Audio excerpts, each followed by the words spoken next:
मुंबई मुंबई मज़ाफ़ात और मुंबई से मुत्तसिल थाने ज़िले में जो अक़लियतों से वाबस्ता इदारे हैं या उनके ज़ेर एहतमाम जो इदारे चलाए जा रहे हैं, उनके ख़िलाफ़ महाराष्ट्र में जो अक़लियती शोबा है, उनको कई सारी शिकायतें मौसूल हुई हैं। इन शिकायतों में कई चीज़ों का ज़िक्र किया गया है। एक तो ये कि जो उसके हकदार जो बच्चे हैं, जिनमें से 7 कैटेगरी दी गई है जो अक़लियत हैं, जिसके बारे में हम अभी बात करेंगे कि उनको जो है एडमिशन दाखिले लेने में जो है बड़ी दिक्कतों का सामना करना पड़ता है। इस बात को देखते हुए जो अक़लियती शोबे के नायब सेक्रेटरी हैं, मोइन तहसीलदार साहब हमारे साथ मौजूद हैं, उनसे बात करेंगे क्योंकि नोटिस जो है इनकी जानिब से जारी की गई है। सर, क्या रहा है इस नोटिस में और कितने तालीमी इदारों को जो है, संस्थाओं को जो है ये नोटिस जारी की गई है? इंडियन कॉन्स्टिट्यूशन के आर्टिकल 30 के अनुसार हर इंडियन सिटीज़न को minority which belongs to minority अधिकार है कि वो माइनॉरिटी स्टूडेंट्स के लिए एजुकेशनल इंस्टीट्यूट्स खोल सकते हैं और उसका प्रशासन कर सकते हैं। उसके मुताबिक गवर्नमेंट ऑफ महाराष्ट्र ने deputy secretary minority development department इनको कॉम्पिटेंट अथॉरिटी करके घोषित किया है और ये कॉम्पिटेंट अथॉरिटी जो रहती है वो एजुकेशनल इंस्टीट्यूट्स को माइनॉरिटी स्टेटस का दर्जा देती है। तो अभी तक गवर्नमेंट ऑफ महाराष्ट्र के कॉम्पिटेंट अथॉरिटी ने ऑलमोस्ट 3400 एजुकेशन इंस्टीट्यूट्स को माइनॉरिटी स्टेटस बहाल किया है, बरकरार रखी है। ये लोग जो है कि माइनॉरिटी से रिलेटेड या अक़लियतों के जो गाइडलाइंस है उसमें फिट बैठते हैं और इसके तहत उनको जो स्कीम गवर्नमेंट की जानिब से मिलती है उसका ये फ़ायदा उठा सकते हैं। अभी इसमें माइनॉरिटी स्टेटस 2 कैटेगरी के हैं, एक रिलीजियस माइनॉरिटी और दूसरा लिंग्विस्टिक माइनॉरिटी। रिलीजियस माइनॉरिटी में 7 रिलीजन्स आते हैं, उसमें है इस्लाम, मुस्लिम्स, क्रिश्चियंस, सिख, पारसी, ज्यू और जैन एंड बुद्धिस्ट। ये 7 रिलीजन्स है जिनके रिलीजियस इंस्टीट्यूशंस जो रहते हैं वो इन रिलीजियस माइनॉरिटी स्टूडेंट्स के लिए एजुकेशनल फैसिलिटी उपलब्ध करके उनकी जिम्मेदारी वो प्रशासन कर सकते हैं एजुकेशनल इंस्टीट्यूट।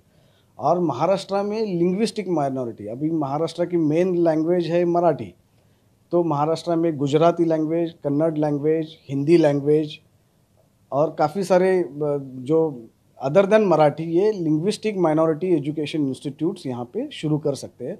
और वो जिनकी मदर टंग ये लिंग्विस्टिक माइनॉरिटी कैटेगरी में होती है, उन बच्चों के लिए वो एजुकेशनल फैसिलिटी यहाँ पे क्रिएट कर सकती है। तो ये 2 religious minority and linguistic minority में ऑलमोस्ट 3400 एजुकेशनल इंस्टीट्यूट्स को माइनॉरिटी एजुकेशनल इंस्टीट्यूट करके हमने दर्जा बहाल किया है। सर, एक अहम सवाल है कि जो नोटिस आपकी जानिब से जारी की गई है, आपको कई सारी शिकायतें यहाँ मौसूल हुई हैं। शिकायतों में क्या रहा है और नोटिस में आपने क्या तलब किया है? अभी जब हम माइनॉरिटी स्टेटस जब एजुकेशनल इंस्टीट्यूट्स को देते हैं तो इसका मतलब ये रहता है कि वो एजुकेशनल इंस्टीट्यूट्स ने वो कैटेगरी के माइनॉरिटी स्टूडेंट्स को एजुकेशन की जो भी है सुविधाएं उपलब्ध कर लेनी चाहिए।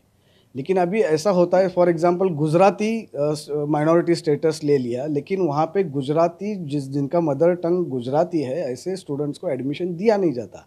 बाकायदा प्रोफेशनल कॉलेजेस जो रहते हैं उसमें मिनिमम 50% वो माइनॉरिटी कैटेगरी के स्टूडेंट्स को एडमिशन देना बंधनकारक है।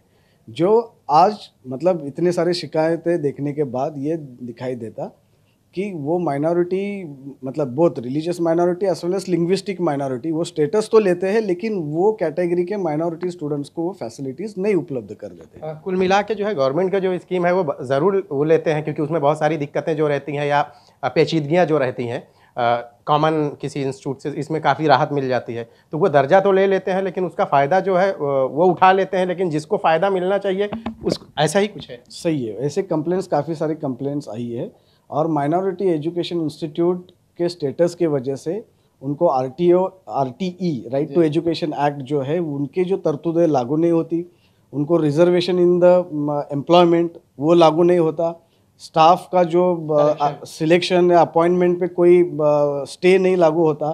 तो ये बेनिफिट जो माइनॉरिटी इंस्टीट्यूट्स को दिया जाता है उसका बेनिफिट लेती है, लेकिन जो माइनॉरिटी स्टूडेंट्स है उनको जिसके लिए लेती है उसको तो मिल नहीं पा रही है। तो आजकल इतने सारे मुंबई सबब में, ठाणे डिस्ट्रिक्ट में इतने सारे रिनाउंड इंस्टीट्यूशन है जो माइनॉरिटी स्टूडेंट्स का माइनॉरिटी इंस्टीट्यूट का दर्जा देती है, लेकिन जो स्टूडेंट्स के लिए काम करना चाहिए वो उनको एडमिशन नहीं मिलता। ऐसे काफ़ी सारी कंप्लेंट्स आई है। एंड देन गवर्नमेंट का एक डिसीजन था कि जितने सारे इंस्टीट्यूट्स को हमने माइनॉरिटी स्टेटस दिया है, there is a periodical review, जो हर 3 साल में गवर्नमेंट लेवल पे कॉम्पिटेंट अथॉरिटी को रिव्यू लेना बंधनकारक है। That is in the policy. और ये पॉलिसी के मुताबिक हमने ऑलमोस्ट 650 एजुकेशनल इंस्टीट्यूट्स को आज हमने नोटिसेस भेजी है। और उन्होंने मतलब एक प्रोसीजर है, आपको बाकायदा पब्लिकेशन पेपर में देना है, एडमिशन के बारे में बताना है। एंड जितने भी एप्लीकेशंस माइनॉरिटी मतलब बहुत linguistic minority and religious minority students के एप्लीकेशंस लेना है, and no application of that student should be rejected. ऐसा प्रोविजन है कोई भी। लेकिन आज ऐसा होता है कि वो रिजेक्ट ही किया जाता है, रिजेक्ट किया जाता है, या उनको फैसिलिटीज़ अवेलेबल करके दिए जाते हैं, या वैसा उनको मतलब जो पब्लिसिटी देना चाहिए नहीं कि वो पब्लिसिटी दिया नहीं जाता। कुल मिला के मतलब कि बेदार नहीं करते, क्योंकि उनका भी मकसद नहीं रहता कि लोग बेदार हों इससे। आखिरी सवाल है मेरा कि सर, ये मान लिया जाए कि अब ऐसे इदारे जो अक़लियतों के उनके हुकूक, उनके अधिकार से उनको वंचित कर देते हैं, उनके हुकूक से उन्हें महरूम कर देते हैं, क्या ये मान लिया जाए कि इस नोटिस के बाद उनके लिए एक तरह से ये चेतावनी है कि बस अब कार्रवाई जो है, अगर इस गवर्नमेंट के जो गाइडलाइंस है अगर उस पर अमल नहीं किए तो कार्रवाई यकीनी है? नहीं, जो भी गवर्नमेंट पॉलिसी है, पॉलिसी के मुताबिक वो एजुकेशनल इंस्टीट्यूट्स ने भी अपना जो भी एडमिनिस्ट्रेशन है वो चलाना चाहिए। एडमिशन के लिए पब्लिसिटी देनी चाहिए, जितने भी एप्लीकेशंस आते हैं उनको एडमिशन्स देना चाहिए। और जो भी पॉलिसी में जो भी गाइडलाइंस है, वो गाइडलाइंस के मुताबिक काम हो रहा है कि नहीं हो रहा है, इसके हमने जानकारी देने के लिए नोटिस भेजी है। बहुत बहुत शुक्रिया हमसे बात करने के लिए। तो ये थे मोइन तहसीलदार साहब, जिन्होंने अपने ख़यालात का इजहार किया। आपको उन्होंने बताया भी कि इन्होंने बताया कि कितने जो माइनॉरिटी जो इंस्टीट्यूशन है, जो अक़लियती इदारे हैं, उनको जो है नोटिस भेजी गई है, जवाब तलब किया गया है।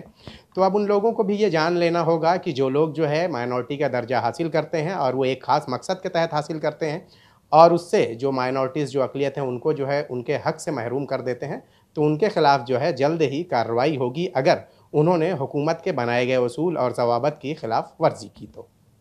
मुंबई से ETV भारत के लिए शाहिद अंसारी।